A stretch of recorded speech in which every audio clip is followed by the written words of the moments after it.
Brickmaniacs, welcome back to another episode of Brickmania TV.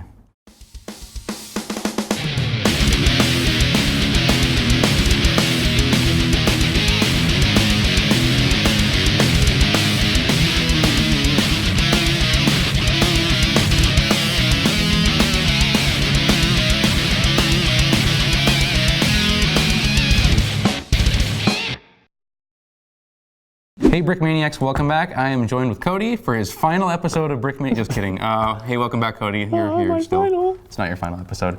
Today, Cody has a add-on pack for our Sherman, our classic Sherman here. It is the, what is this? The crab flails, right? Yes, the M4 Sherman Crab Mine Flail. Mine Flail. Nickname is the Crab, Sherman Crab. Yes. Why don't you let's just show it off right how cool this thing is. All right. Check this out. You got this to work. So very exciting. Originally, I had a very complicated mechanism built inside the tank. I was going to have it all geared down and have this actually drive it, you know, from inside the tank like the real thing, but that was going to be expensive and very difficult to accomplish. Right. Might as well just build a whole new tank at that point. So this is just kind of, it's a really cool play feature on the side. Yeah, obviously there's a handle sticking out the side, which isn't real. You know, you had to go out and beside the tank because it's flailing around. The cool thing about Lego, if you don't like the handle, you can just pull it off. There we go. And then it looks cool. Yeah. But now it's playable, and it's so much fun to play with. It is pretty cool. I think you had it out on your desk, and everyone would walk by and try it out. So I think I annoyed my coworkers that were sitting around me because I would always just be spinning this thing and making the sound. Just giggling. Giggling.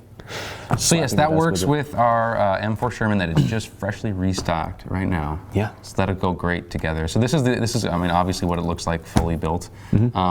I mean, yeah, it's a mine flail. Maybe a little bit of history. Yeah. So a little bit of history. This was developed during World War II in North Africa, and originally was put, I believe, on a Matilda tank. Oh. And it was a much goofier configuration on the Matilda. They had a motor that was external from the tank inside an armored box on the side of the tank. That's what drove the flail on the first. And they called that one the Scorpion.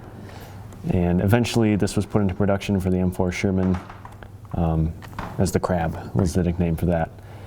So you would have seen this on D-Day, approaching the beaches of Normandy.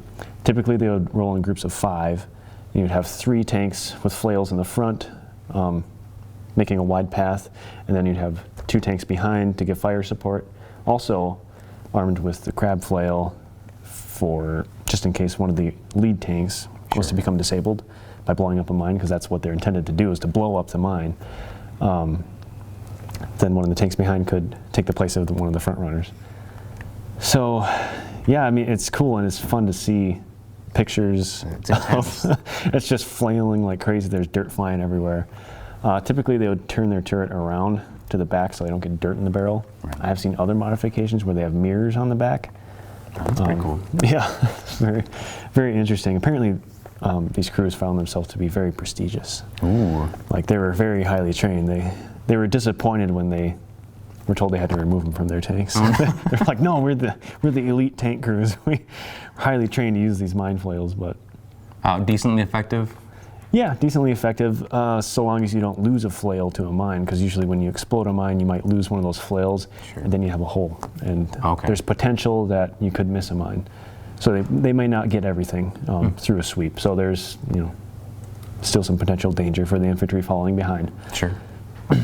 Yeah, anyways, super fun kit. You can raise it up so it doesn't quite touch the ground. Because they would get it up to higher RPM and then lower it, or how did they? I actually don't know when they would start it. If they would, I mean, it's possible they could start it with it up, but obviously they would lower it down. Right. And that's when you strike the ground. Yeah, so intended to destroy the mines, and you can have it strike the ground. Give it some support. So that was just going on all week when you were building this at your desk? Yeah, definitely was. Yes, playable, it functions well. It's the melee tank, right? Yeah. For direct combat. Too close for guns, switching to mine flail. I think that's what we're all imagining when we first saw this. Like, whoa. Just beating other tanks to death. What if you like drove that at your enemies? How cool that would be. No, this is may or may not have happened. Right. Yeah, very, very cool model. Fun playability on this. Yeah, it's an add-on pack. It could maybe be used on previous versions of the Sherman, like some of Dan's original Sherman tanks. Of course, I didn't design it to do that, but I think simple modification, just replace some of the slopes on the front, reconfigure that a little bit. You'll see in the instructions how it attaches, but this would be an example of it in the box. In the box. You can see what is all in the kit. Based on how we usually show our add-on packs, we do the wireframe of what isn't there. So you're not getting the whole Sherman tank, you're just getting the mine flail portion of it. Cool. Yeah. Well, that is the awesome mine flail, the Crab Sherman, from I guess the latest design by Cody Osell. For more information, please check out brickmania.com.